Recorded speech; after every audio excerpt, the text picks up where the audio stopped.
Olá, amigos, muito bem-vindos. Que a graça e a paz do Senhor, Deus Todo-Poderoso, seja derramada abundantemente sobre todos.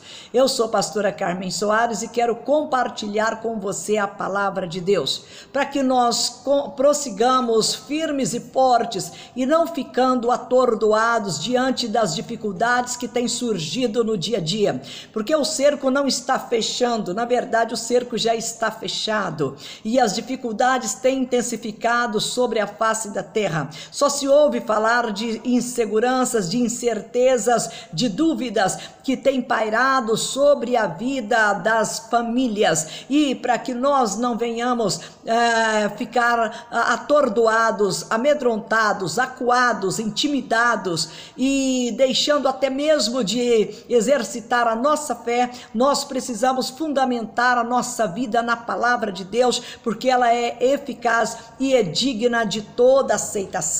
Por que nós precisamos fazer isto? Porque os dias estão maus. Então é necessário nós lembrarmos que mesmo os dias estando maus, há a promessa de Deus para nós, há a promessa de livramento do nosso Pai Celestial. Então que nós venhamos saber aproveitar esses momentos difíceis ou decisivos que estamos vivendo, para que nós exercitemos a nossa fé, a nossa esperança, a nossa confiança em Deus, e que nós amemos ao Senhor acima de todas as coisas e não deixemos que o adversário venha nos amedrontar com as aflições pelas quais nós temos passado. Lembrando você que é apenas uma passagem, como disse o Senhor Jesus: no mundo passais por aflições. É apenas uma passagem, vai passar. Então que nós tenhamos ânimo no nosso coração e nos alegremos no Senhor e na força do seu poder. Nós encontramos no livro de Juízes, no capítulo 6, uma história em que os filhos de Israel, eles estavam angustiados. Por quê? Porque eles haviam abandonado o Senhor, eles haviam entrado na terra da promessa e haviam se estabelecido ali, e Josué e aqueles outros demais que haviam entrado na terra de Canaã, já haviam envelhecido e já haviam morrido, os anciãos haviam morrido, e agora aquela nova geração que lá estava, aqueles que estavam habitando a terra da promessa, eles deixaram de andar nos caminhos do Senhor. E nós lemos em Juízes capítulo 6 que por causa disto, por eles fazerem o que era mal perante o Senhor os entregou nas mãos dos midianitas por 7 anos. Então a situação não estava boa. Por 7 anos o povo da promessa, o povo que alcançou a promessa, que entrou na terra prometida, agora estavam subjugados, todos eles subjugados ao domínio, ao escárnio das demais nações e também ao domínio dos midianitas, que destruía tudo que eles produziam. É claro que tudo isto porque eles deixaram de ouvir a voz de Deus e obedecer ao Senhor e andar nos caminhos do Senhor. Então por causa disso Deus os entregou. Nós lemos o texto assim: fizeram os filhos de Israel o que era mal perante o Senhor, por isso o Senhor os entregou nas mãos dos midianitas por 7 anos, prevalecendo o domínio dos midianitas sobre Israel. Fizeram estes para si, por causa dos midianitas, as covas que estão nos montes e as cavernas e as fortificações, porque cada vez que Israel semeava, os midianitas e os amalequitas, como também os povos do Oriente, subiam contra ele, e contra ele se acampavam, destruindo os produtos da terra até a vizinhança de Gaza, e não deixavam Israel sustento algum, nem ovelhas, nem bois, nem jumentos, pois subiam com os seus gados e tendas, e vinham como gafanhotos em tanta multidão que não se podia contar, nem a eles, nem os seus camelos, e entravam na terra para destruir. Assim Israel ficou muito debilitado com a presença dos midianitas. Então os filhos de Israel clamavam ao Senhor. Tendo os filhos de Israel clamado ao Senhor por causa dos midianitas, o Senhor lhes enviou um profeta que lhes disse: assim diz o Senhor Deus de Israel: eu é que vos fiz subir do Egito e vos tirei da casa da servidão e vos livrei da mão dos egípcios e da mão de todos quantos vos oprimiam, e os expulsei de diante de vós e vos dei a sua terra. E disse: eu sou o Senhor vosso Deus, não temais os deuses dos amorreus, em cuja terra habitais. Contudo, não destes ouvidos à minha voz. Então veio o anjo do Senhor e assentou-se debaixo do carvalho que está em Ofra, que pertencia a Joás, a Abiesrita. E Gideão, seu filho, estava malhando trigo no lagar para o pôr a salvo dos midianitas. Então o anjo do Senhor lhe apareceu e lhe disse: o Senhor é contigo, homem valente. Respondeu-lhe Gideão: ai, Senhor meu, se o Senhor é conosco, por que nos sobreveio tudo isto? E que é feito de todas as suas maravilhas que nossos pais nos contaram, dizendo: não nos fez o Senhor subir do Egito? Porém agora o Senhor nos desamparou e nos entregou nas mãos dos midianitas. Então este é o relato da realidade que eles estavam vivendo.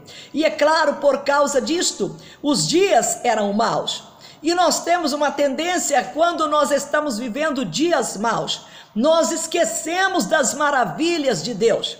Nós esquecemos do que Deus já fez por nós. E assim estava acontecendo aqui. Quando tudo estava bem, eles esqueceram do Senhor. Eles esqueceram de obedecer a Deus. Quando Deus os entrega nas mãos dos seus inimigos, nas mãos dos midianitas e dos demais povos que habitavam naquela região, aí eles jogam a culpa em Deus, como se Deus fosse culpado pelo infortúnio que estava acontecendo na vida deles, e não eles próprios, pelas suas decisões, pelas suas ações diante do Senhor. Então, este é o nosso mal. O mal da nossa vida é este. Às vezes nós esquecemos de Deus. Veja hoje o cenário que nós estamos inseridos. Nós temos aí um grande aparato da tecnologia para poder nos tirar da presença de Deus, para nos levar à distração, para nos levar a viver como se nós não fôssemos de Deus, como se nós não tivéssemos compromisso com Deus, como se nós fôssemos pessoas comuns, pessoas que não foi comprado pelo sangue de Jesus, pessoas que não fez aliança com Deus. Muitos estão assim, muitos estão vivendo como se não fosse mais o povo da aliança de Jesus Cristo conosco lá no Calvário, quando ele derramou o seu sangue pelo nosso resgate. Muitas pessoas estão abraçando o estilo de vida mundano, o estilo de vida dos incrédulos, estão imitando o estilo de vida dos incrédulos, estão vivendo como vivem os incrédulos, estão gastando seus preciosos tempos só no entretenimento, na diversão, e estão esquecendo de buscar o Senhor, como fez os filhos de Israel. No texto que nós lemos aqui, a situação complicada, e no meio dessa situação complicada nós encontramos quem? Nós encontramos o Gideão esforçando. Por quê? Nós podemos entender aqui que ele estava em desespero. O fato dele estar malhando o trigo no lagar indica que ele estava em desespero, porque o lagar não era o local de malhar o trigo.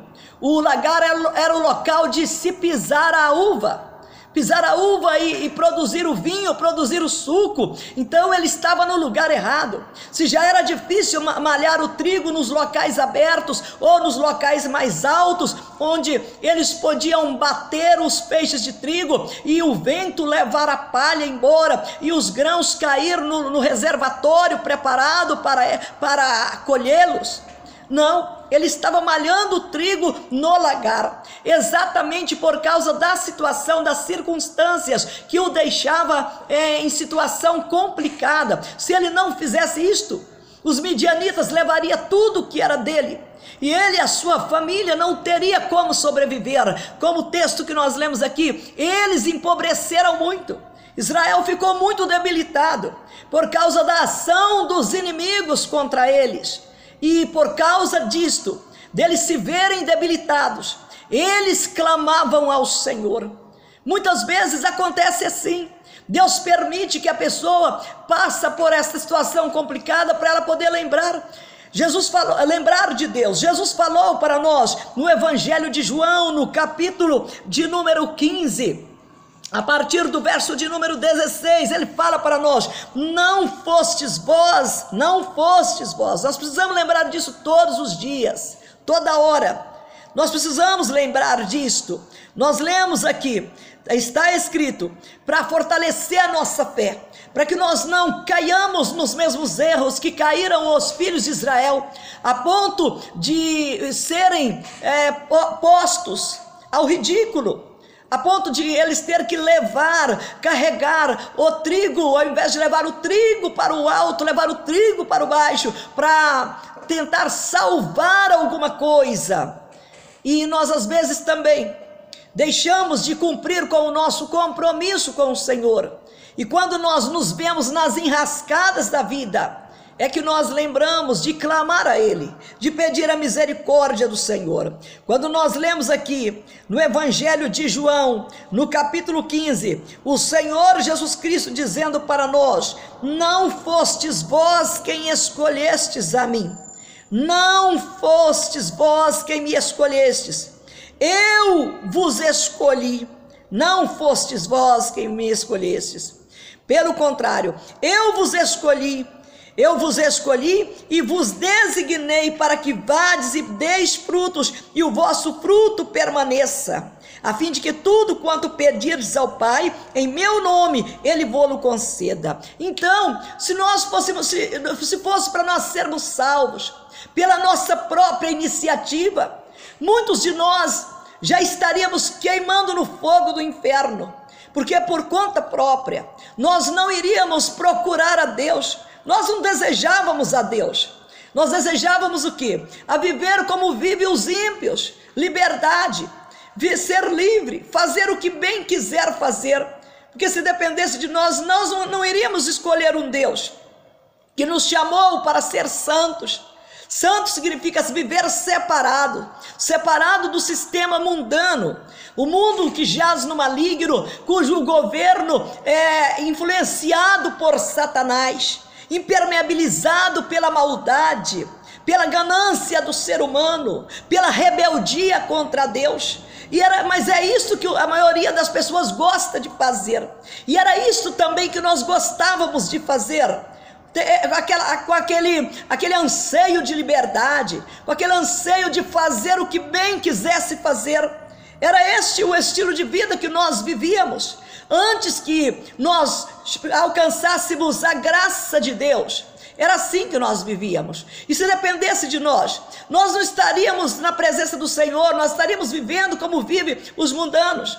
E muitas vezes Deus permite nós passarmos por situações complicadas, por estreitos na vida, exatamente para que nós voltemos o nosso coração para os céus, para Deus, e lembremos que existe um Deus.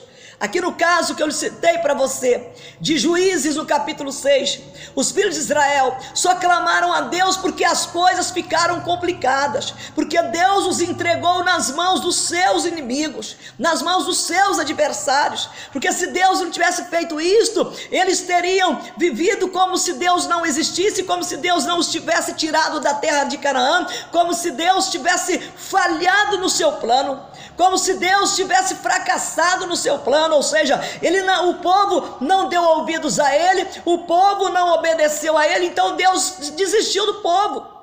E Deus não fez isto, Ele não desistiu do povo, mas para que o povo voltasse para Ele, o que Deus fez? Deus permitiu que eles passassem por aquela situação vexaminosa, por aquela situação complicada. Eles plantavam, mas não podia comer o fruto da plantação, porque vinha lá os midianitas, vinha lá os adversários e colhia tudo. O que eles não podiam colher, eles destruíam. Eles destruíam tudo. E em um desse tempo lá estava o Gideão, lá estava aquele jovem esforçado, desesperado, querendo salvar alguma coisa, malhando o trigo no lagar.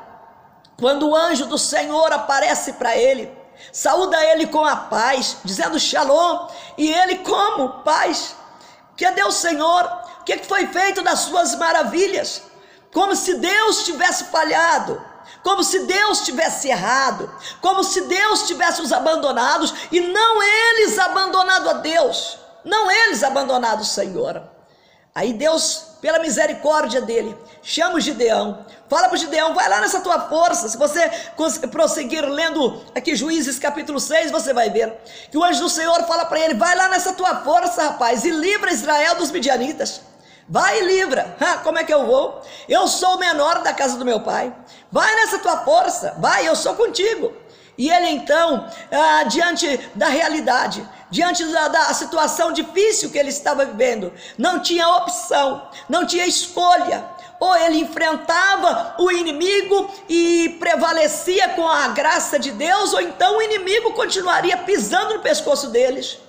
Quando Deus os tirou do Egito, disse para eles por boca de Moisés, que eles estariam por cima e não por baixo, que eles seriam cabeça e não cauda, que eles teriam para emprestar e não precisaria pedir emprestado, se eles dessem ouvidos à voz do Senhor, se eles obedecessem à voz do Senhor. Mas agora tudo era o contrário.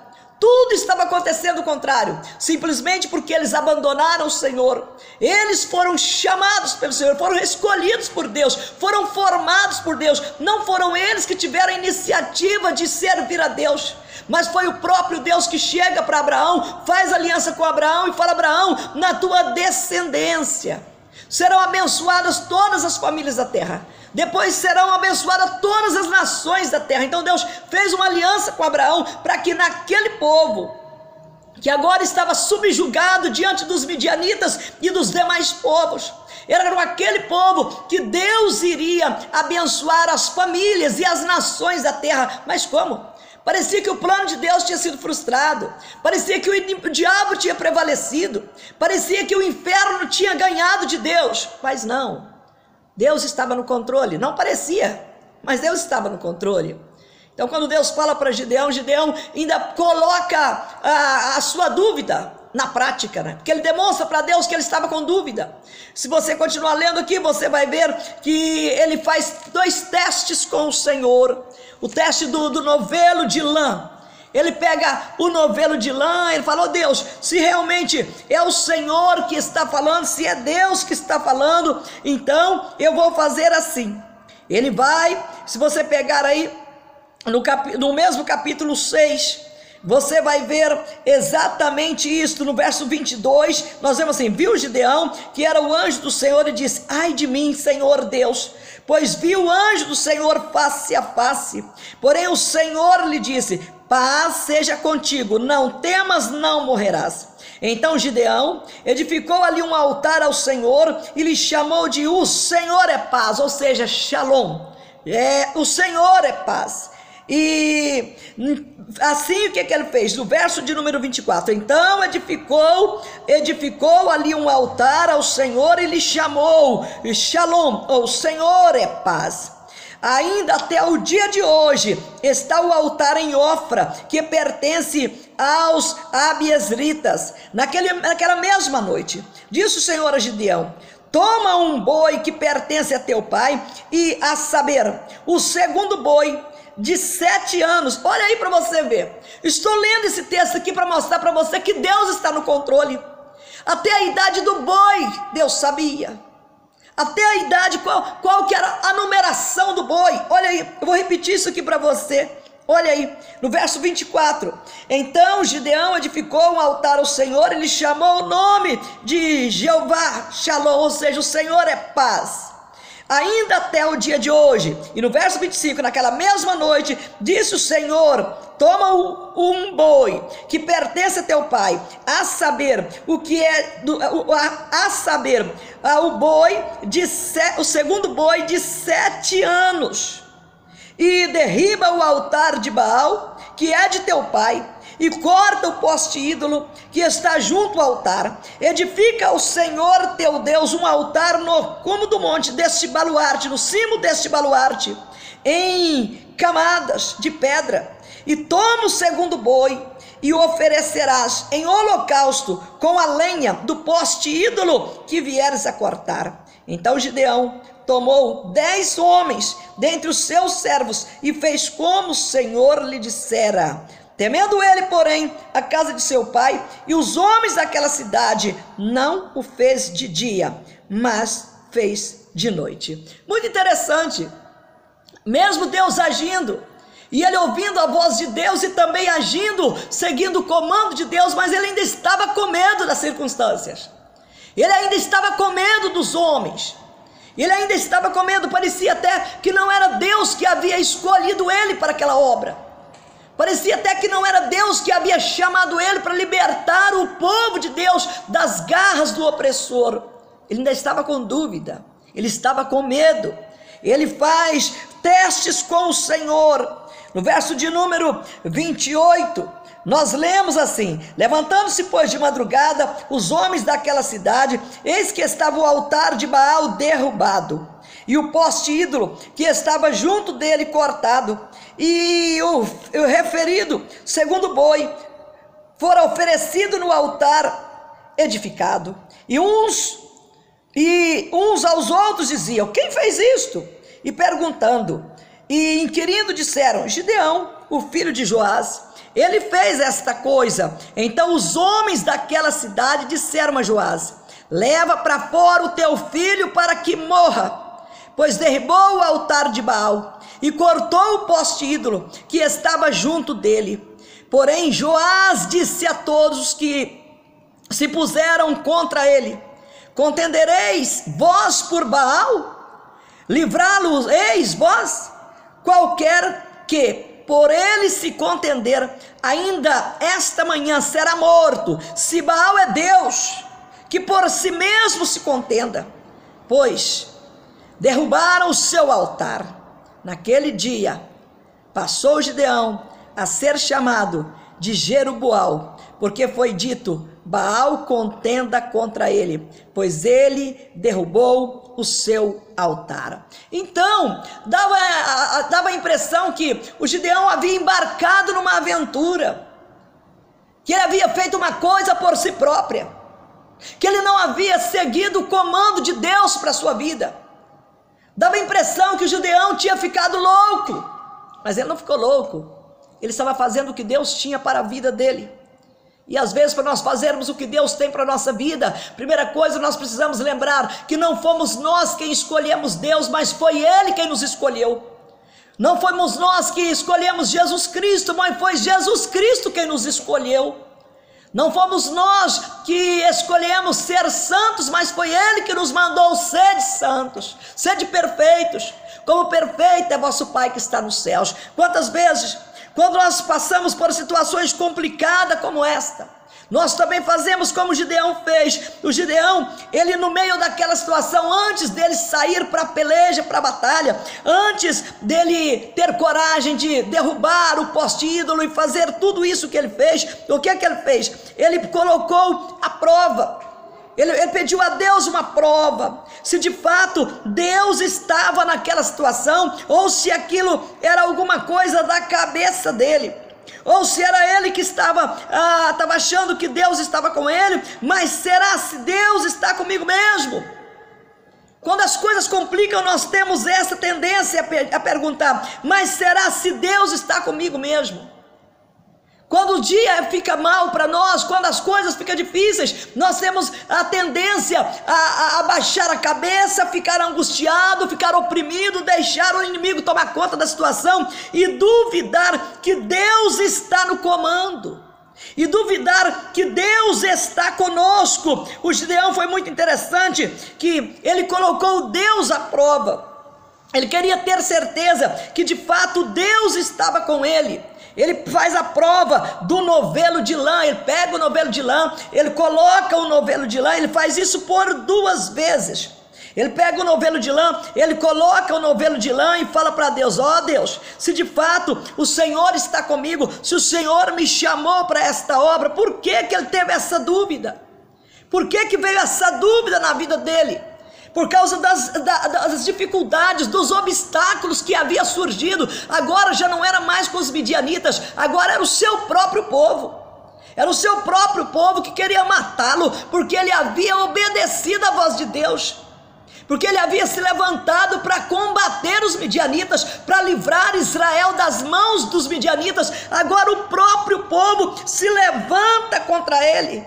Aí no verso de número 36, do capítulo 6 de Juízes, nós lemos assim: disse Gideão a Deus: se hás de livrar a Israel por meu intermédio, como disseste, eis que eu porei uma porção de lã na eira, e o orvalho, e se o orvalho estiver somente nela, na lã, e seca a terra ao redor, então conhecerei que hás de livrar Israel pelo meu intermédio, como disseste. E assim sucedeu, porque ao outro dia se levantou de madrugada e, apertando a lã do orvalho dela, espremeu uma taça cheia de água. Disse mais Gideão: não se acenda contra mim a tua ira, se ainda falar só esta vez, rogo-te que mais esta vez faça eu a prova com a lã, que só a lã esteja seca, e a terra ao redor só a lã esteja seca, e na terra ao redor haja orvalho. E Deus assim fez naquela noite, pois só a lã estava seca, e sobre a terra ao redor havia orvalho. Então assim, ele com esta prova, ele viu que Deus estava no controle, que Deus estava no comando, que ele não havia ficado louco, e que aquelas pessoas haviam levantado contra eles, porque eles haviam abandonado a Deus. Eram eles que estavam errados, não era Gideão que estava errado, era o povo que estava errado. Então o que ele tinha que fazer? Ele tinha que tomar a decisão de ouvir a voz de Deus, de obedecer o comando de Deus, de seguir a orientação de Deus, para que houvesse livramento para ele, para sua casa, para sua família e para o povo de Israel. Quantas vezes Deus está falando para nós? A gente perde o sono na madrugada, aí Deus, o Espírito Santo fala para a gente: levanta, vai orar. Mas a gente faz tanto corpo mole, reclama tanto, está tão cansado, o sono está lá dominando sobre nós, fala: mas eu estou tão cansado, eu vou ter que levantar cedo, eu não vou aguentar, a minha jornada vai ser extensa, eu vou trabalhar muito, Senhor, então eu preciso dormir, eu preciso descansar, e perdemos aquela oportunidade de estar na brecha, de estar ali clamando a Deus, buscando a Deus e recebendo de Deus o que nós precisamos para nós, para nossa casa e para nossa família. Nós precisamos lembrar disto, que Deus está no controle. Como eu citei aqui para você, como eu mostrei para você, Deus sabia a idade até do boi.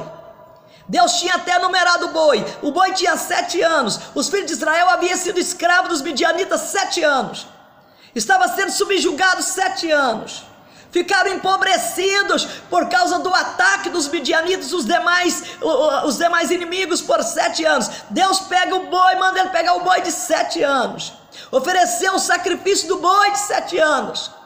Eram muitos detalhes que ele precisava observar, porque ele estava simplesmente seguindo não um plano mirabolante da sua cabeça, mas era o plano de Deus, era o propósito de Deus. Deus tinha tudo esquematizado, tinha tudo elaborado, tinha tudo preparado para dar o livramento a Israel, mas precisava que alguém desse ouvido à sua voz e obedecesse a ele. Deus já fez tudo por mim e por você. Quando eu li para você aqui em João, no capítulo 15, quando Jesus Cristo fala para os seus discípulos e para nós também: não fostes vós que escolhestes a mim, foi eu que vos escolhi. Então nós estamos tranquilos, seguros, não acomodados, mas conscientes de que, se fosse depender da nossa vida retinha, da nossa vida, digamos assim, politicamente correta, né? Ou então sem pecado, santidade, nós não teríamos alcançado a graça de Deus. Por quê? Porque, como disse Salomão, quem é o homem que não peca? Quem é o homem que não peca? Mas nós fomos escolhidos pela graça e a misericórdia de Deus, do jeito que nós éramos, pecadores, teimosos, duros de coração, preguiçosos, mentirosos, adúlteros, cheios de erro, cheios de engano na nossa vida. Ele nos escolheu assim mesmo. Foi eu que vos chamei, eu vos escolhi, eu vos nomeei, para que vocês vades e deis frutos, Eu fiz isso, ele fez isso por nós. Mas às vezes nós ficamos na dúvida. E quando a gente levanta de manhã e o dia é mau, aí misericórdia. Aí dá a impressão que Deus nos abandonou e que não vai dar solução para o problema que nós estamos enfrentando. Dá a impressão para Gideão que Deus havia abandonado eles, mas Deus não havia abandonado, eles que haviam abandonado Deus. E quando houve a resposta, quando o Gideão ouviu a voz de Deus e respondeu a Deus, o livramento aconteceu. O livramento veio quando ele deu ouvido à voz de Deus e seguiu toda a ordenança do Senhor, porque o exército que acampara contra Israel era mais de 100.000. E no final da história, Gideão triunfou contra eles apenas com 300 homens, porque Deus tinha esquematizado tudo. Ele tinha feito um projeto, ele tinha feito um plano. Ele tinha coordenado tudo. O que Gideão tinha que fazer era obedecer à voz de Deus, mesmo que nós temos que fazer. Quando nos deparamos com o dia mau, nós lemos aqui, Davi escreveu no Salmo de número 31, no verso de número 7, eu me alegrarei e regozijarei na tua benignidade, pois tens visto a minha aflição, conhecestes as angústias da minha alma, e não me entregaste nas mãos do inimigo, firmaste os meus pés em lugar espaçoso. Ou seja, Deus está no controle. Ele já via desta maneira, ele já se via vitorioso, ele já se via bem, mesmo estando sendo perseguido pelo inimigo, mas devido à sua confiança em Deus, sua obediência em Deus, dar ouvido à voz de Deus, ele já se posicionou como vencedor. Quando ele fala no Salmo 23, quando Davi fala no Salmo 23, ainda que eu andasse pelo vale da sombra da morte, eu não temeria mal nenhum. Ele tinha total confiança em Deus. Ele sabia em quem ele estava crendo, sabia que Deus estava no controle, Deus estava no comando, Deus sabia de todos os detalhes, de tudo que estava acontecendo. A única coisa que ele tinha que fazer era ouvir a voz de Deus e obedecer. Por isso ele fala aqui, eu me alegrarei e regozijarei na tua benignidade. Ele tinha vida com Deus, ele tinha intimidade com Deus, ele entendeu que ele era de Deus, que ele havia nascido para Deus, que o projeto da vida dele era Deus, era ter Deus, era servir a Deus, era fazer a vontade de Deus. É isso que nós precisamos. É isso que eu preciso, é isso que você precisa. Também o salmista no Salmo de número 118, eu gosto muito de ler esta passagem aqui, do Salmo de número 118, com alegria na alma, com confiança total em Deus. Ele fala no verso de número 24, o salmista do que escreveu o Salmo 118, no verso 24 ele diz, este é o dia que o Senhor fez, regozijemos-nos e alegremos-nos nele. Regozijemos e alegremos-nos nele. Ah, meu Deus, o que eu vou fazer nesse dia? Quantas vezes nós deparamos com um problemão como aquele do Gideão, como o problema dos filhos de Israel, e ficamos quebrando cabeça, batendo cabeça e dizendo, o que eu vou fazer? E agora? E agora? Como é que eu vou sair desta? E agora? Como é que eu saio dessa situação, sendo que Deus já liberou sobre nós a palavra de vitória? Aqui no Salmo de número de 118, no verso 24, o salmista já está celebrando, ele já celebra o dia da vitória. Ele diz, este é o dia que o Senhor fez, regozijemos-nos, alegremos nele, porque este é o dia da vitória, esse é o dia da bênção. Por pior que estejam as circunstâncias, por pior que esteja o levante do inimigo, mas está tudo bem, não foi eu que escolhi, Deus foi ele que me escolheu. Então hoje é o dia da vitória. O que eu tenho que fazer é obedecer o comando de Deus para a minha vida. Quando Paulo escreveu para os Efésios, no capítulo 5 da carta de Paulo aos Efésios, eu gosto muito também de meditar sobre isto aqui, no verso de número 14, Paulo diz para eles assim, pelo que diz, desperta, ó tu que dormes, levanta-te dentre os mortos, e Cristo te iluminará. Portanto, vede prudentemente como andais, não como nécios, e sim como sábios, remindo o tempo, porque os dias são maus. Por esta razão, não vos torneis insensatos, mas procurai compreender qual a vontade do Senhor. Que coisa boa, que coisa boa. Desperta, ó tu que dormes, oh meu Deus, que coisa boa. Isso significa o quê? Uma exortação que Paulo está fazendo aqui para os cristãos daqueles dias, dos cristãos da igreja de Éfeso, para que eles se levantassem, para eles se levantarem dentre os mortos, aqui no caso os mortos espirituais, as pessoas que não têm Deus, as pessoas que não têm vida com Deus, e muitas vezes nós queremos viver como eles. Nós vivemos como se nós não tivéssemos um Deus que está dizendo: ó meu filho, ó minha filha, eu te escolhi, eu te nomeei, e a situação está complicada, então não é para você ficar aí se alimentando aí dessas coisas que o mundo se alimenta. O que o mundo se alimenta? Nós vemos aí, o mundo se alimenta das tragédias. Os programas que falam de violência, esses programas aí sensacionalistas que falam de morte, tragédia, são os que mais têm audiência no Brasil. Que mais tem audiência. Porque o povo quer ficar massificando ali a tragédia, sabendo de todos os detalhes e tudo mais. E aquilo é o quê? São pessoas que não têm vida com Deus, que ficam atrás desse tipo de coisa. E se nós não vigiarmos, nós vamos pelo mesmo caminho. Vamos ficar lá massificando a tragédia, dando as más notícias, divulgando má notícia, mandando mensagem no WhatsApp, postando no Facebook, no Instagram e nos demais aí, só falando de má notícias. Quando que nós fomos chamados por Deus para mudar a situação, como Gideão, como fez Gideão. Então nós precisamos lembrar que esse é o meu tempo, esse é seu tempo, esse é o nosso tempo, e esse é o dia que o Senhor criou, e nós devemos regozijar nesse dia, porque Ele tem propósito em todos os dias da nossa vida. Então que nós venhamos lembrar que nós não podemos viver como vivem os mundanos, que nós não podemos permanecer dormindo no meio dos mortos espirituais, nós que já ressuscitamos com Cristo, cuja nossa vida está juntamente com Ele nas alturas. Não dá para nós vivermos como vivem aqueles que não têm vida com Deus. Veja os filhos de Israel, os textos que eu citei aqui. Primeira oposição que ele enfrentou, o próprio povo, que estava vivendo como os mortos espirituais, como aqueles que não tinham compromisso com Deus.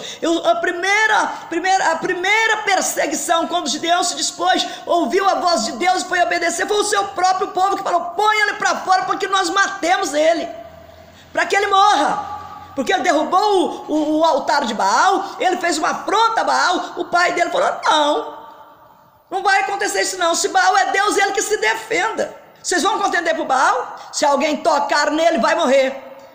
Por quê? Porque o povo parecia que Deus estava errado, Gideão estava errado, quem estava certo era eles, fazendo tudo errado. Então nós precisamos ter discernimento e não deixar que o dia difícil venha nos levar a agir como pessoas que não conhecem o poder de Deus, que não conhece a palavra da verdade, que não conhece Jesus Cristo, que não tem convicção de que foi salvo, cujo nome está escrito no livro da vida. Nós precisamos gastar o nosso precioso tempo para estudar a palavra de Deus. Isto deve ser a nossa obrigação diária, para o nosso próprio bem, para o bem da nossa casa, da nossa família, para o bem de todas as famílias da terra, porque hoje as famílias da terra são abençoadas através da igreja que ora, através da igreja que clama, através da igreja que tem coragem de levantar e dizer alto lá: Satanás, porque Deus está no controle, Deus está no comando, bata em retirada com os seus comandados em nome do Senhor Jesus. Se o diabo levantou contra você, levanta contra ele em nome do Senhor Jesus e manda ele bater em retirada em nome do Senhor Jesus. Mas não vai se vitimar, não vai agir como agiu os filhos de Israel, achando que Deus é que havia esquecido deles. Mas não, era eles que haviam esquecido do Senhor e praticado o que não deveria praticar.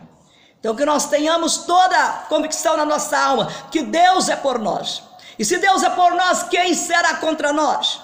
Então que nós tenhamos vida com Deus e Deus em nós, para que assim nós vejamos o resultado da nossa fé, para que haja progresso do reino de Deus através da nossa vida. Deus está esperando muito de nós, como Ele esperou do Gideão. Querido Deus e bondoso Pai Celestial, louvado seja o teu santo nome, porque não fomos nós que escolhemos o Senhor, porque, meu Deus, nós não escolheríamos o Senhor, mas o Senhor nos escolheu para ti, como povo de propriedade exclusiva do Senhor, como a igreja do Cordeiro, a igreja de Jesus Cristo, o corpo do Senhor Jesus, para pisar serpentes e escorpiões e todo o poder do inimigo, para proclamar o evangelho da esperança, o evangelho vivo, a palavra viva e eficaz, meu Deus, que transforma vidas, que dá esperança, que ressuscita os mortos, como ressuscitou o Lázaro, como ressuscitou a filha de Jairo, como ressuscitou, meu Deus amado, o filho da viúva da aldeia de Naim, como ressuscitou o próprio Senhor Jesus. Ó meu Deus, que o Senhor abençoe, ó Pai, o teu povo, abençoe a tua igreja no Brasil, abençoe os lares, as famílias, que nós não venhamos deixar-nos levar pelos enganos do maligno, e nem nos entregar ao comodismo, ao conformismo, e aceitar a derrota e deixar o diabo fazer o que ele quer. Deus, em nome do Senhor Jesus, mas que nós tenhamos ousadia, coragem, determinação para repreender Satanás, para resistir Satanás e os seus demônios, em nome do Senhor Jesus. Meu Deus, abençoa teu povo, desperta o teu povo, aviva a tua obra, meu Deus, aviva a tua obra, para que o Brasil, meu Deus, tenha dias melhores, para que a nossa nação tenha dias melhores, meu Pai, dias melhores, preparados pelo Senhor, Pai, em nome do Senhor Jesus, e que nós nunca venhamos nos esquecer de Ti. Abençoa este lar, abençoa esta casa, abençoa essa família, meu Deus, abençoa esse pai de família, que às vezes no desespero está dizendo: não vou orar mais que Deus não responde, não vou mais na igreja porque nada resolve, não vou sair para procurar emprego porque eu não consigo. Meu Deus, em nome do Senhor Jesus, liberta essa pessoa, liberta esse homem, meu Pai, que ele não se deixe enganar por Satanás, porque é isto mesmo que o diabo quer que ele pense, é isto mesmo que o diabo quer que ele faça. Meu Deus, liberta esse homem, liberta esse pai de família, liberta esta casa do império do mal, liberta esta família do domínio satânico, do domínio das drogas, do alcoolismo, do domínio do engano, da prostituição, da violência doméstica, do engano religioso. Liberta este lar, esta família, meu Pai, cura os enfermos, liberta os cativos, meu Pai, restaura a sorte desta pessoa. Nós pedimos isso para a tua glória, Pai, em nome do nosso Senhor Jesus. Levanta esse crente caído, meu Deus, levanta o teu filho, a tua filha que caiu, meu Deus, que não vigiou, caiu no laço do diabo e agora não consegue regressar para o caminho do Senhor. Alcança essa pessoa, meu Pai, restaura essa pessoa pela tua misericórdia. Nós pedimos isto crendo, Pai, nós pedimos isso em nome do Senhor Jesus, e nós te agradecemos com a certeza: Deus proverá, o Senhor proverá, meu Pai, fazendo muito mais além do que nós estamos pedindo e esperando. E com essa certeza na nossa alma, nós te agradecemos, dando ao Senhor toda a honra, toda a glória e todo louvor, em nome do nosso Senhor Jesus, hoje e sempre. Amém. Muito bem, Deus abençoe sua vida, Deus fortaleça sua alma, não desista, não desanime, não retroceda, pelo contrário, siga em frente. Um grande abraço. E se você tem sido abençoado, eu tenho certeza que tem sido, porque o que nós temos pregado para você é a palavra da verdade, porque Deus não tem compromisso com a minha palavra, tem com a dele. Por isso eu prego a palavra dele, porque eu sei que esta sim não volta para Deus vazia, mas antes dela voltar para ele, ela faz aquilo que é do agrado de Deus. E eu digo em nome do Senhor Jesus, que o que Deus determinou para a sua vida vai cumprir, vai acontecer. Em nome do Senhor Jesus, o que Deus determinou para a sua vida vai acontecer, e Satanás está repreendido com todo o seu argumento em nome do Senhor Jesus. Aquilo que Deus determinou vai se cumprir, para a glória do Senhor Jesus, para a glória do nosso Deus, para a glória do Senhor. Que você compartilhe com outras pessoas, abençoe outras pessoas. De graça recebeis, de graça dais, foi o que Jesus falou para nós. E assim, compartilhando, você vai estar abençoando. Se você ainda não é inscrito no nosso canal, por favor, se inscreva. E vamos fazer a obra de Deus juntos. Vamos levantar um exército de pessoas que acreditam em Deus, que acreditam na palavra de Deus, que viva na verdade e que se alimenta da verdade. Que Deus te abençoe. Fique na graça e na paz do Senhor. Um grande abraço. e até o nosso próximo encontro.